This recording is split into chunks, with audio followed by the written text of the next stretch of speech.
ఎవరమ్మా? నేనేనండి, కృష్ణ తులసిని. ఏంటి కృష్ణ? ఒక్కసారి డోర్ తీయండి ఆంటీ. వంట చేస్తున్నానమ్మా, ఏంటో చెప్పు. మీరు ఆరేసిన బట్టలన్నీ మా ఇంటి మీద పడ్డాయి. అవునా, నేనొచ్చి తీసుకుంటాలే కృష్ణ.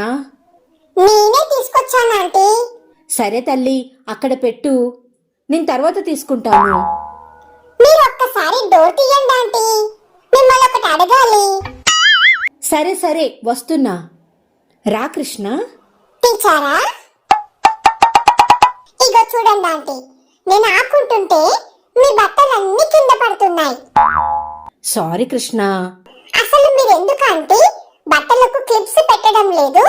అది అడగాలనే డోర్ తీయమన్నాను. కొంచెం పనిలో ఉండి చూసుకోలేదమ్మా. ఇదిగో ఇక్కడ పెడుతున్నాను ఆంటీ మీ బట్టలు.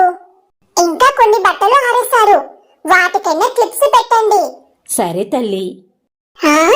చెప్పడం మర్చిపోయానే ఆంటీ, మళ్ళీ కింద పడ్డాయో నేను అస్సలు తీసుకురాను. అలాగే అలాగే. ఎందుకైనా మంచిది, ఇక్కడే కూర్చుంటాను. మళ్ళీ ఆంటీ మర్చిపోతారో ఏమో. ఆంటీ, నేను ఇక్కడే కూర్చున్నాను, మీరు క్లిప్స్ తీసుకొని రండి. వెళ్ళి మిగతా బట్టలకు పెట్టేద్దాం. అయ్యో, ఈ చిట్టి తల్లితో మామూలుగా ఉండదు.